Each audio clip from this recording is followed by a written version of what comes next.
2019 के विधानसभा चुनाव से पहले जब रेणुका बिश्नोई हांसी से 2014 में विधायक बनी थी, हरियाणा जनहित कांग्रेस बीएल, हजका का विलय कांग्रेस में कर दिया था कुलदीप बिश्नोई ने अपने दो विधायकों यानी पति पत्नी दोनों के साथ। मुझे आज भी वो दिन याद है जब नलवा विधानसभा क्षेत्र में बहुत लोग कांग्रेस की टिकट मांग रहे थे। 2019 के विधानसभा चुनाव से पहले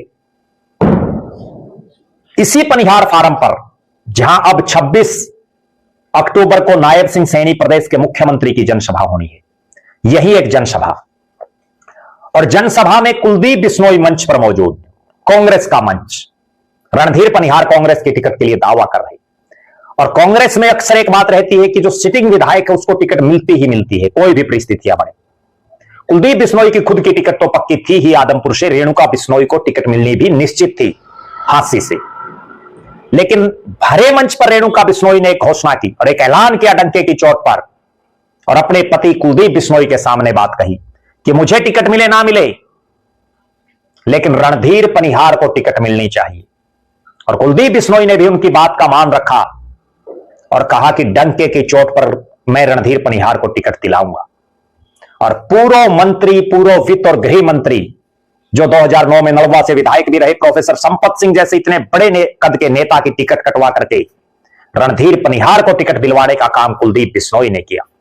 हालांकि वो चुनाव हार गए।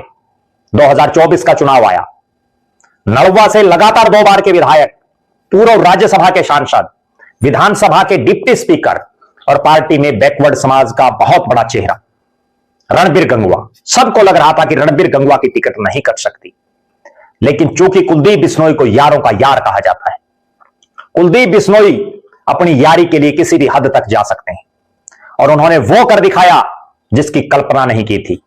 रणबीर गंगवा की नलवा से टिकट कटवा करके रणधीर पनिहार को नलवा से टिकट दिलवाई, और टिकट दिलवाने के बाद अपने बेटे के चुनाव, भव्य बिश्नोई के चुनाव को ढीला छोड़ करके रणधीर पनिहार के लिए नलवा में गांव गांव जाकर के वोट मांगे।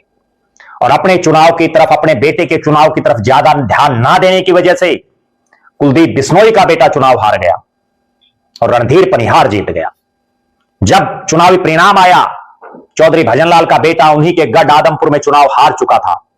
रणधीर पनिहार ने कोई जश्न नहीं मनाया अपनी जीत का, और जीत के बाद बार बार बयान दिए, यहां तक कि कई बड़े नेताओं को जाकर के भी वो कह के आए कि चौधरी भजनलाल के बेटे कुलदीप बिश्नोई और उनके परिवार के लिए मैं विधानसभा की सीट खाली करने के लिए तैयार हूं, यानी मैं इस्तीफा देने के लिए तैयार हूं।